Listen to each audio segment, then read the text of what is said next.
အားလုံးပဲမင်္ဂလာပါရှင်ဒီနေ့မှာတော့ကိုစောင့်နေတဲ့သူရှိလားဆိုတဲ့ခေါင်းစဉ်လေးနဲ့ပတ်သက်ပြီးတော့ pick up ပိုင်းလေးကြည့်သွားပေးမယ်နော်ဒီမှာလေးကိုစောင့်နေတဲ့သူဆိုတာကပေါ်နော်ကိုနဲ့အတူရှိရဖို့ကိုနဲ့အတူအချိန်တွေဖြုံးရဖို့ဒါမှမဟုတ်လို့ရှင်လည်းကိုရဲ့အချစ်ကိုရဖို့ကိုရဲ့မြတ်တာကိုရဖို့ပေါ့နော်စောင့်မျှော်နေတဲ့သူစောင့်ဆိုင်နေတဲ့သူတွေရှိလားဆိုတဲ့ခေါင်းစဉ်လေးပဲဖြစ်ပါတယ်နော်ဒီတော့အသက်ကလေးကိုဝအောင်ရှူလိုက်ပါပြီးသွားတဲ့အခါမှာဒီသုံးပုံထဲကနေမှကိုအစွဲဆောင်ဆုံးလို့ခံစားရတဲ့ပုံကိုနဲ့ energy အကိုက်ညီဆုံးလို့ခံစားရတဲ့ပုံတစ်ခုကိုစိတ်ထဲကနေမှတ်ထားလိုက်ပါနော်အခုကတော့ပိုက်ဝဲလေးတွေအတွက်ဖတ်ပြပေးသွားမယ်နော်ပိုက်ဝဲလေးတွေကိုလေစောင့်ဆိုင်နေတဲ့သူမျိုးရှိပါတယ်နော်သူတို့ကအဓိကကတော့ကိုစောင့်ဆိုင်နေတယ်ဆိုတာထက်ကိုစောင့်ရှောက်နေတယ်ဆိုတဲ့သဘောမျိုးပေါ့နော်ကိုနဲ့အနီးအနားမှာရှိနေပေမဲ့လို့သူတို့ရဲ့စိတ်ခံစားချက်တွေကိုထောက်မပြဘဲနဲ့ပေါ့နော်ဖုံးကွယ်ထားရဲဆိုတဲ့ပုံစံမျိုးမြင်ရတယ်ဒါပေမဲ့လို့ကိုအနေနဲ့လိုအပ်တဲ့အခါကိုအခုအညီလိုတဲ့အခါမှာဆိုလို့ရှိရင်တော့သူတို့ကပေးဖို့အမြဲတမ်းအသင့်ရှိနေတဲ့ပုံပဲပေါ့နော်အဓိကကိုလေးတန်ဖိုးထားတဲ့အတွက်ကြောင့်မလို့ဒီပြောမဆိုလို့ရှိရင်ပဲ့ပါသွားမှဆိုလို့ပေါ့နော်ပဲ့ပါသွားမှဆိုအယုတ်ကလေးတွေအရန်ကိုသဘောကျရတယ်ဒါမှမဟုတ်လို့ရှိရင်ကိုတခုခုကြိုက်တယ်ဆိုလို့ရှိရင်လေတိမ့်ထားတယ်လို့မျိုးပေါ့နော်မထိရက်မကန်ရက်ဖြစ်တယ်လို့မျိုးလေးသူတို့ကခံစားရတာပေါ့နော်အဲ့ဒါကြောင့်မလို့ဒီကိုအဝေးကလည်းမဟုတ်ဘူးအနီးကလည်းမဟုတ်ဘူးဒါပေမဲ့လို့ကိုမမြင်နိုင်တဲ့နေရာတစ်ခုပေါ့နော်ကိုမသိအောင်သူတို့စီးတွေတားပြီးတော့အဲ့လိုမျိုးလေးစောင့်ဆိုင်နေတယ်ဆိုတဲ့ပုံစံမျိုးမြင်ရတယ်ဒီမှာပေါ့နော်ခုနလည်းပြောခဲ့သလိုပဲစောင့်နေတာဆိုတော့စောင့်ရှောက်နေတာပေါ့နော်သူတို့ကတခါတလေမှအဲ့လိုပုံမှန်လိုမျိုးကိုအဆင်ပြေနေတယ်ဆိုလို့ရှိရင်သူတို့ရှီမှန်းတော့မသိရဘူးဒါပေမဲ့ကိုအဆင်မပြေတဲ့အခါကိုစိတ်ညစ်နေတဲ့အခါမျိုးကိုမှဒီစိတ်ညစ်စရာတွေကြုံနေရတယ်ဒါမှမဟုတ်လို့ရှင်လည်းတခြားအဆင်မပြေစရာတွေကြုံနေရတယ်ဆိုတဲ့အခြေအနေမျိုးမှဆိုလို့ရှိရင်တော့သူတို့ကအမြဲတမ်းကိုလက်ကမ်းပေးဖို့အဆင်သင့်ဖြစ်တယ်ကိုကူညီပေးဖို့အဆင်သင့်ဖြစ်တယ်ပေါ့နော်ဒါပေမဲ့လို့ကိုဖွင့်ပြောမှလားဒီရှေ့ဆက်တိုးမှလားဆိုလို့ရှိရင်တော့အဲ့လိုလုပ်ဖို့တတိမရှိဘူးလို့ပဲပြောရမယ်ပေါ့နော်တတိမရှိဘူးဆိုတာကလေအဲ့လိုကိုနဲ့သူနဲ့မတွဲမပြတ်ရဘူးဆိုတဲ့ပုံစံမျိုးပေါ့နော်အဲ့လိုမျိုးသူတို့စိတ်ထဲမှာတွေးတာများတယ်အဲ့တော့ကြတော့အခုလိုမျိုးလေးကပိုကောင်းတယ်ဒီအတူရှိပြီးသွားလို့ရှိရင်အခုအကူညီတွေပေးပြီးသွားလို့ရှိရင်အတူရှိလို့ရှိရင်ပိုပြီးကောင်းတာဟုတ်ပေမဲ့လို့အဲ့လိုမျိုးဆိုလို့ရှိရင်နှစ်ယောက်ကပြတ်နိုင်ချေပိုများတယ်အဆုံးသတ်နိုင်ချေပိုများတယ်အဲ့လိုမျိုးမဖြစ်ချင်ဘူးဆိုပြီးကြောက်စိတ်တွေဝင်နေတဲ့အတွက်ကြောင့်မလို့ပေါ့နော်ကိုရှိကိုရောက်မလာဒါပဲဖြစ်ပါတယ်နော်အခုကတော့ပိုက်တူးလေးတွေအတွက်ကိုဖတ်ပြပေးသွားမယ်နော်ပိုက်တူးလေးတွေကိုလေစောင့်ဆိုင်နေတဲ့သူမျိုးရှိပါတယ်နော်ရှိတယ်ဆိုတာကလေပိုက်တူးလေးတွေလည်းဒီလူကိုသိနိုင်မယ်သိလိမ့်မယ်လို့မြင်တယ်ပေါ့နော်ကိုနဲ့ထားပါကိုဖွင့်ပြောပြီးတဲ့သူမျိုးလည်းပါတယ်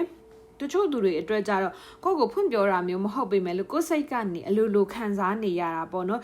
ဒီလူကတော့ငါ့ပေါ်မှာစိတ်ရှိနေပါလားဒီလူကတော့ငါ့ကိုသဘောကျနေပါလားဆိုတာမျိုးပေါ့နော်ကိုအနေနဲ့သိလောက်တဲ့သူမျိုးကကိုစောင့်ရှောက်နေရမဟုတ်စောင့်နေတာမျိုးပေါ့နော်ဒီမှာသူတို့ရဲ့ခံစားချက်တွေကကြတော့နည်းနည်းရှုပ်ထွေးတယ်တခါတလေကြလို့ရှင်တော့သူတို့ကကိုသဘောကျနေတယ်ဆိုတဲ့ဟာကိုမြင်သာအောင်ပြတယ်ပေါ့နော်ဒါပေမဲ့တခါတလေကြတော့လေ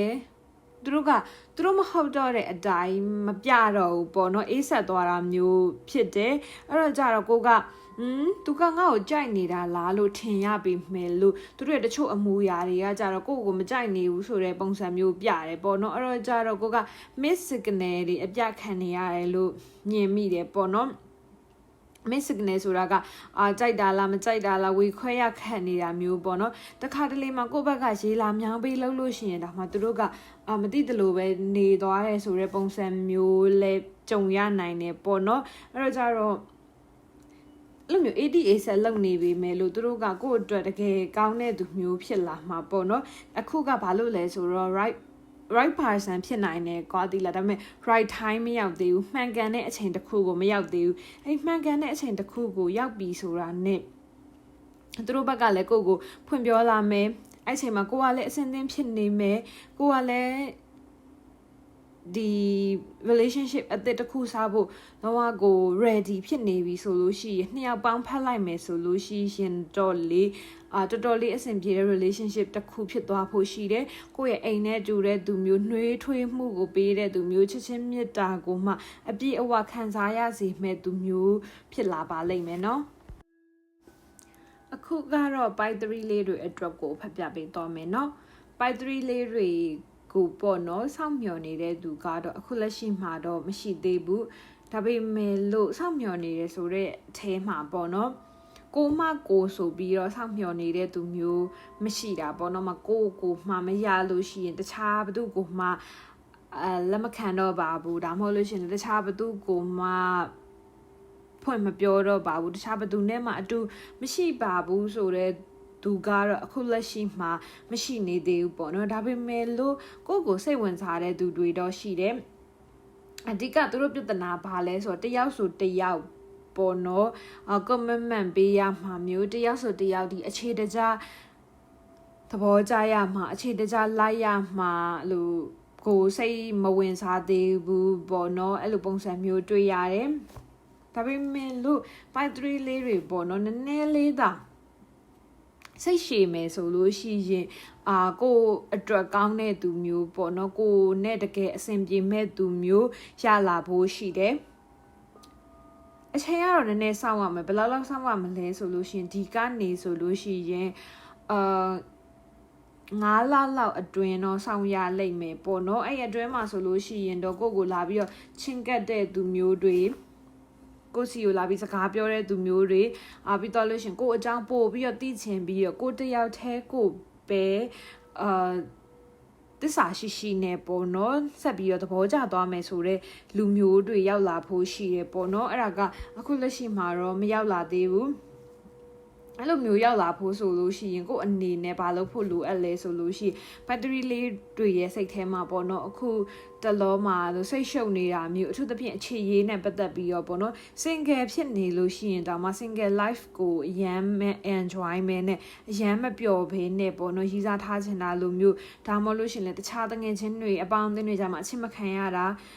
လူခံစားချက်တွေဘောင်းဆုံးဖြစ်နေတာမျိုးပေါ့နော်ကိုယ့်ရဲ့နှလုံးသားမှာရှုပ်ထွေးမှုတွေဖြစ်နေရဲ့အဲ့လိုမျိုးတွေကိုအရင်ဆုံးရှင်းလင်းရမယ်ပေါ့နော်အဲ့ဟာတွေကိုရှင်းဖို့လိုတယ်ကိုဘာလို့ချင်လဲကိုဘာဖြစ်ချင်လဲဘယ်လိုပုံစံမျိုးနဲ့အချစ်ခံချင်လဲကိုယ့်ရဲ့ love language တွေကိုယ့်ရဲ့ attachment style တွေပြီးတော့လို့ရှင်ကိုကဘယ်လိုຢာတွေဆိုခွင့်လွတ်နိုင်တယ်ခွင့်မလွတ်နိုင်ဘူးဆိုတဲ့ boundaries တွေအဲ့လိုမျိုးတွေတေချာတိဆောက်ဒီ9လအတွင်းမှာတေချာတိဆောက်လိုက်မယ်ဆိုလို့ရှိရင်တော့ by 3လေးတွေအတွက်အရန်ကိုသစ္စာရှိပြီးတော့ golden retriever